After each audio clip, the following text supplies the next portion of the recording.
My name is Tomas Peric. I'm from Czech Republic, and my professional life it's be connected with our university in Prague University. I'm a teacher on the Faculty of Physical Education and Sports, and I'm a head of Department of Pedagogy, Psychology and Sport Training. And what type of work do you do at your university? Well, I'm a teacher, and my area I'm going to focus on, it's children's sport, children development, and talent identification and selection. Nice. And what is your role with the IIHF? Well, I'm working as a volunteer for IIHF, and my role is in the Learn to Play group. I'm working there as an instructor or international instructor. Right. Now, currently you're on a several-day trip in the United States. Can you walk us through the trip that you've been on and some of the things that you've seen and some of the highlights and maybe lowlights that you've seen over the last 10 to 15 days? Well, we have started our trip in Los Angeles. We were there a couple of days, 4 days, and we saw first a lot of practices, youth practices, and then we moved to Dallas, and we worked together with people from Dallas Stars youth hockey, and we went through their facilities. They are really great, and I like it so much.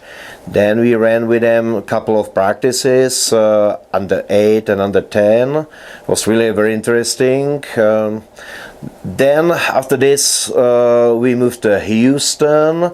There were other practices too. For me was very interesting to see hockey in so big city, but on the other side this is maybe the biggest city in US which has not a NHL team, and it was for me big surprise. And then we moved to Austin, and we ran again a couple of practices, and we evaluate some of practices of other coaches, and the final part of our trip is to we moved here, or we have to move here to Colorado Springs, and we have here a couple of practices. We are cooperating with the USA Hockey Office, and we would like to show our knowledge to USA Hockey, and on the other side to bring some their knowledge or USA Hockey knowledge to my country, which is Czech Republic. Good. Let's check that battery now. See, are you warmed up now, ready to go? It's good. Okay, good. All right. During our trip, Tomas, and now that we are well into the ADM philosophies and models for youth hockey, during our trip we had a great discussion over breakfast on how to develop speed in youngsters. And one of the comments that we hear a lot on station-based practices is that players don't get to develop their speed because they don't get to air out for their legs and get their stride going full speed. Can you walk us through proper channels or the proper way that you've seen speed development occur in the youth athlete? Maybe a little bit. I'm going a little bit outside then, and I'm going inside. Speed has two parts. Let's say I would like to explain what does it mean speed. If you see the, let's say, 100-meter run athlete sprinting on the Olympic Games, the result is done by two easy parts. One is frequency of the steps, and the other side is the length of the steps. In this case, if you see these two parts, we can see the frequency is mainly done by wiring of brain to the muscle. Let's say that the brain sends an impulses to the muscle as often as possible. And the other part, it means the length of the steps, is done by strength of contraction of muscle. How this contraction is strength. And in this case, we have to see these two parts in kids age 2. It means that we have to understand that speed, it's depend on both sides. On one side, frequency of the impulses, which are done by brain, and let's say strength of the contraction, which is done by, let's say, maximal strength level. For the kids, it's very difficult to develop the second part, the strength of the contraction, because this part is depend on the maximal strength of athlete, and maximal strength is depend on the hormones production, mainly testosterone, which is sexual hormone. This sexual hormone is produced, or the production of this sexual hormone starts in the puberty, let's say 12-13 years old, if the kids are 12-13 years old. If we see the speed, for the kids is very difficult to develop speed by this part. It means the maximal strength, because they are, or they don't have hormone production till not yet. In this case, it's better to focus on the first part, it means the brain part of speed. But on the other side, the brain has a great window for trainability for this kind of speed, or this kind of part of speed. It means that the brain in the child, in kid's age, has a very good possibilities for changing of activities, and the brain needs to have a lot of new impulses.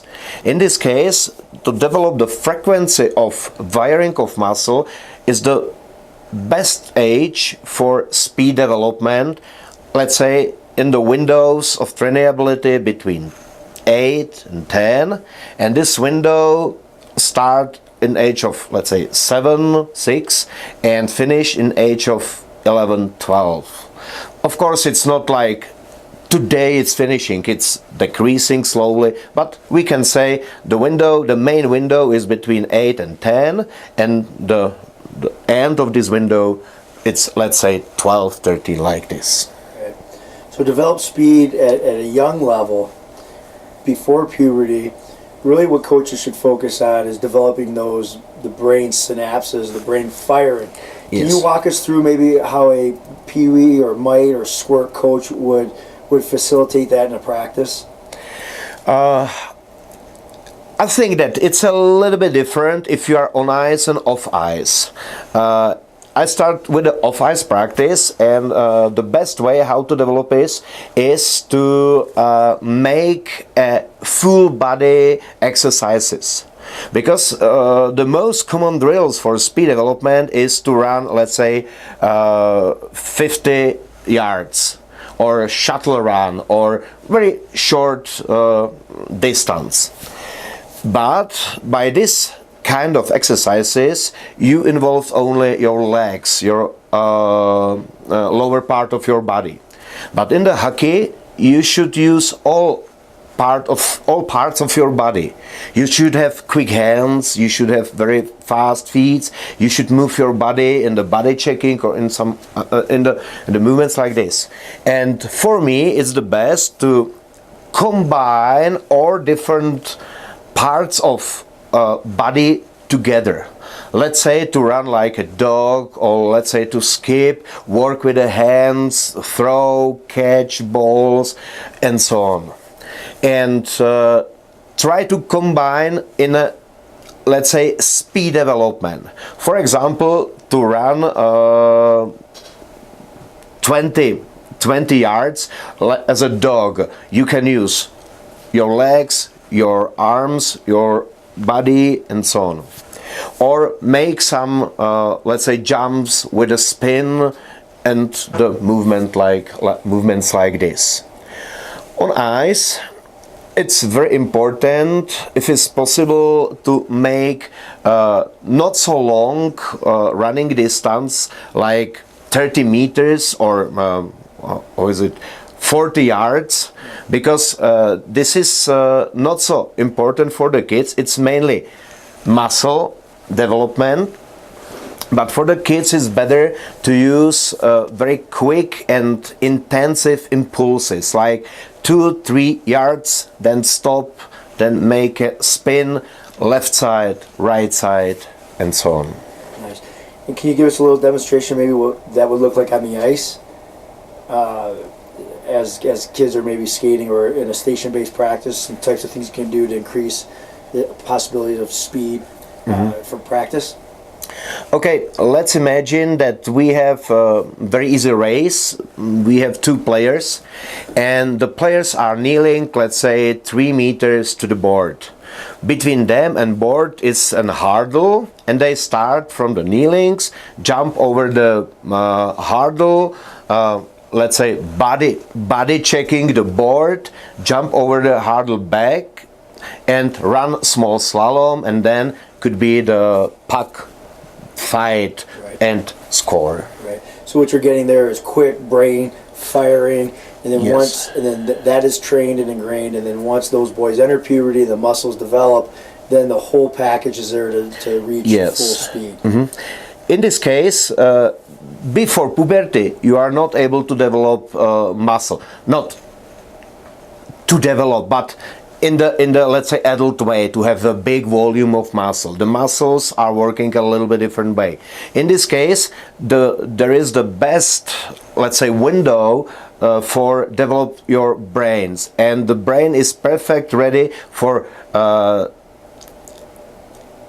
changes of impulses, and he's really very quick for making changes and to wire the muscle, and this is the really best period for it. The other comment you made about skating full ice, maybe in practice, was when does that happen in a game?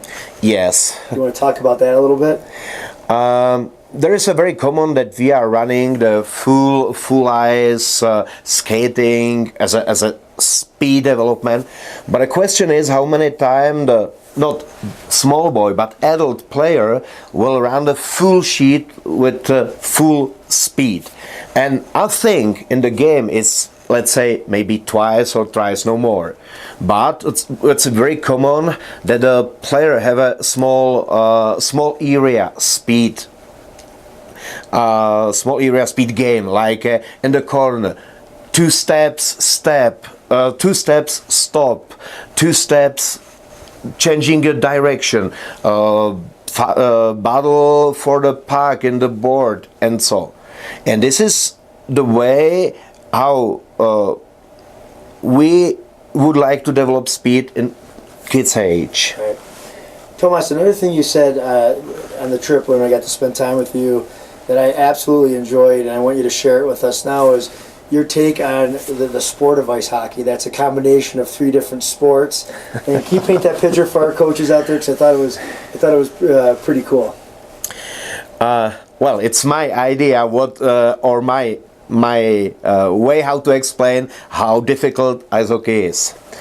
Our sport is dependent by skating, and skating is not natural movement like running or walking.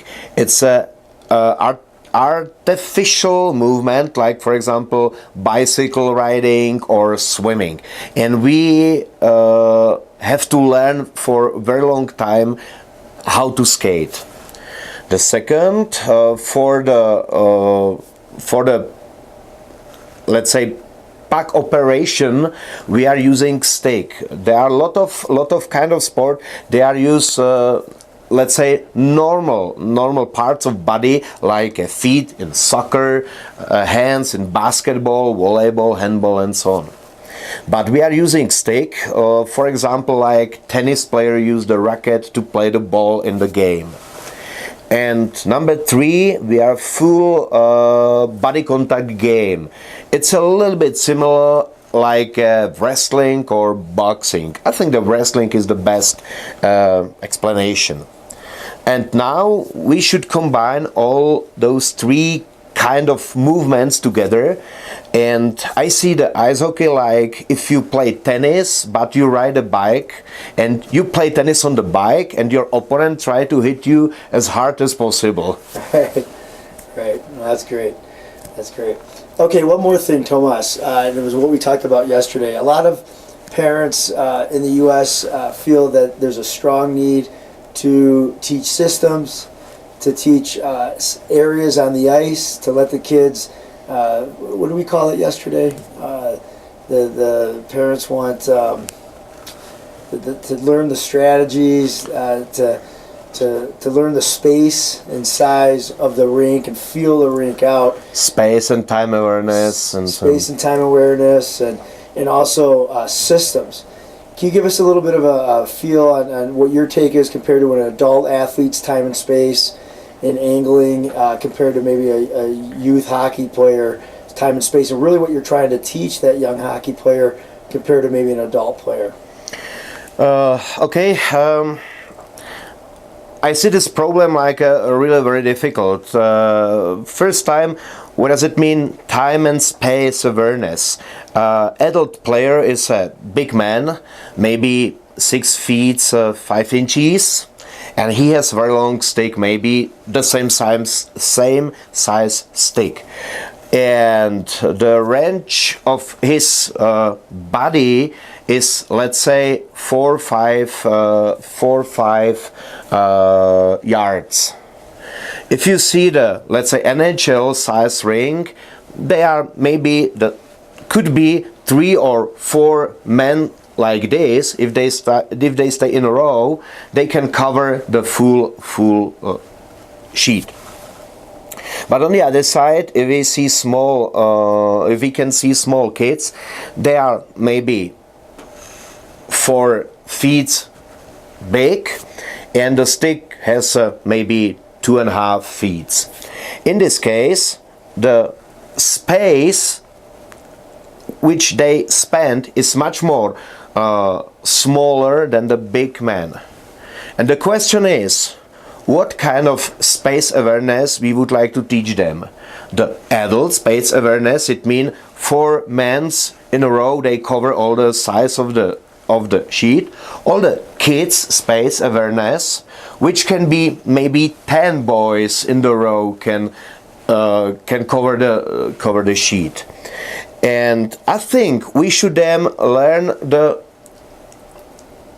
adults awareness. In this case, if we should have a space appropriate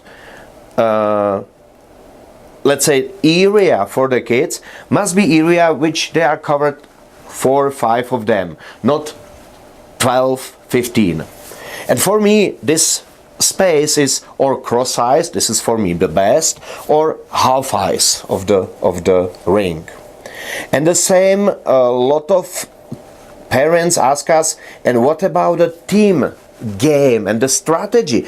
The ice hockey is a very strategic game, and we have to teach them how to play, how to use our strategy to beat an opponent.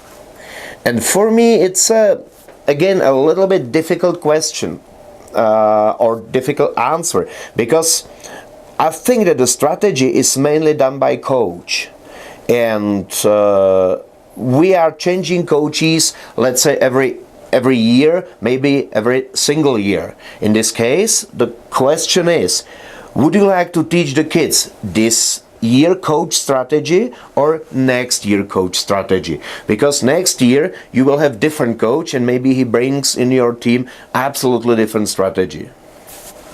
Nice, nice. Tomas, can you recap the presentation that you gave yesterday on your study of cross ice, half ice, full ice, and just kind of summarize it? Maybe give us a nice 2 or 3 minute recap of what you found.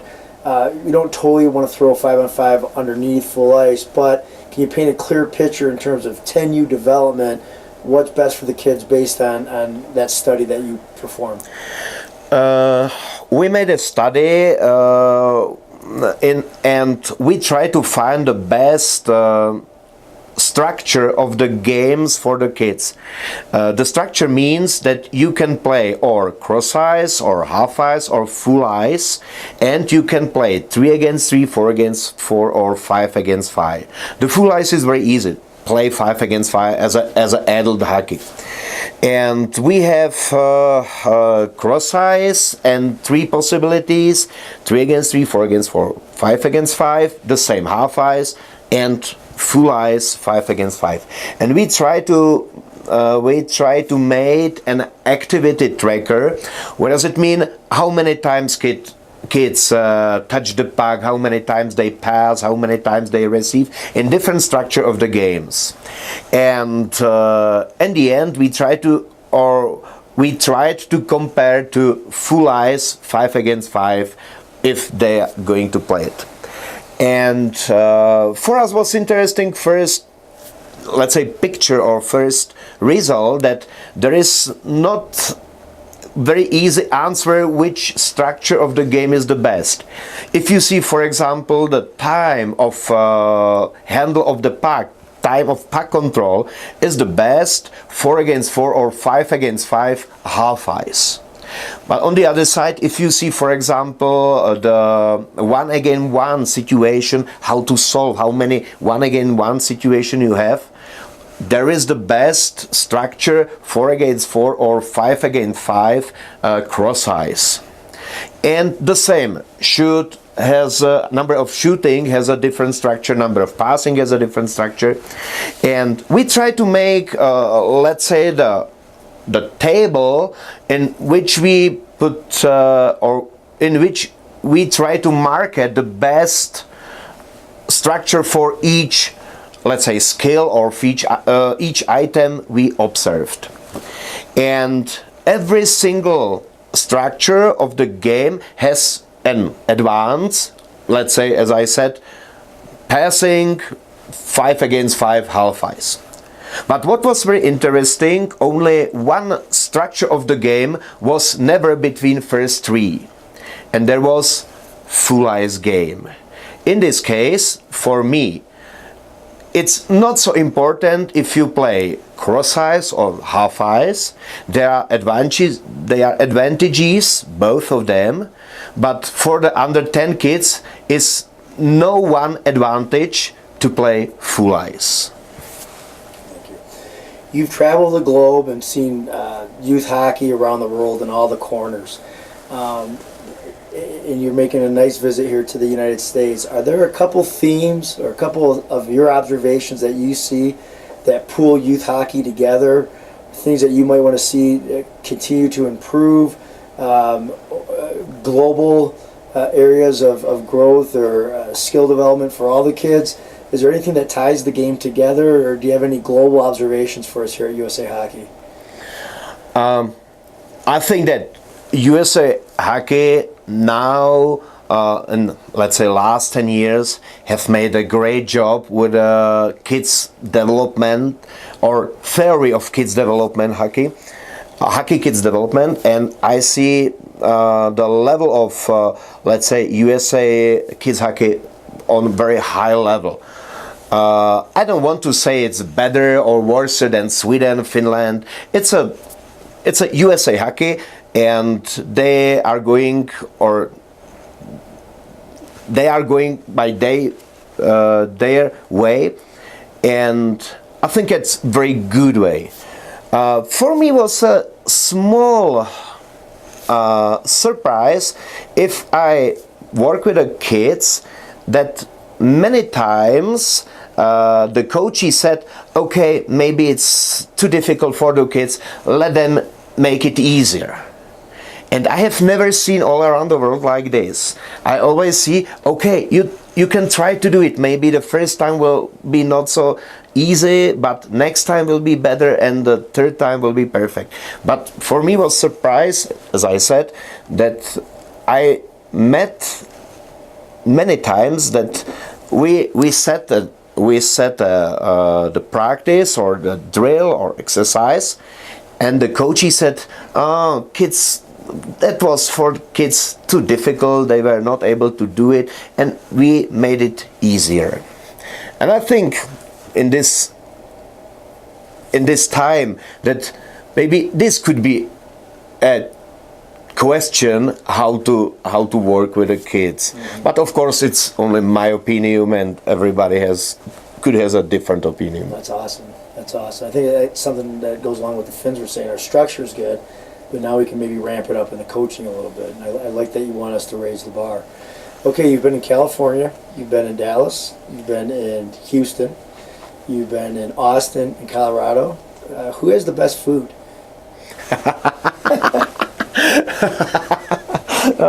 I don't know how to answer it. I think all around has been a great food. I saw you like those ribs in Austin. I don't know if you had any tacos in California. You're right. Tomas, thank you for your time. Kevin? Tomas, one question. What's the biggest area that you see that American youth hockey system that you've been exposed to could improve? Well, this is a very difficult question. Maybe for me will be the coaching education, to develop coaches, and maybe could be to involve a little bit more parents inside. But for me, of course, I see it only for a couple of days. But the coaching education should be the field or area for improving, for sure, for me. Anything specific inside that, like technical, or just the grasp of it intellectually? Where specifically can our coaches improve that you observed? I think that will be on, let's say, 2 or 3 areas. First, let's say, methodology, how to teach the kids, how to teach the skills, how to develop the skills by the kids. The second one, which I see, let's call it as a appropriate practice, age-appropriate practice for the kids. And the area number 3 is maybe to have a little bit more, let's say, theoretical knowledge about coaching. Let's say how to develop speed, how to develop coordination, how to develop endurance, and so on. How about any feedback on the off-ice training that you've seen as you've traveled around? Off-ice training, there is absolutely different culture here in the US than in Europe, and mainly in Czech Republic, because off-ice practicing or dryland training is in my country a very strong part of youth hockey development. We are practicing minimally once a week on dryland, and the dryland practice has a, let's say, 90 minutes, minimally 1 hour. And we are going to focus on the coordination, basic skills, let's say the basic movement literacy in the best way of this word. And here I am missing a little bit, let's say, the multi-site development of the kids. I mean, sport multi-site development. Will be great if the kids can be able to do cartwheel, handspring, catching a ball, throwing, make I don't know, different kind of sports. And this field I miss a little bit here. Thank you. Thank you very much. Great. Anything else, Kenny? Thank you, Doctor. Thanks, Tomas. Thanks, Greg. Absolutely.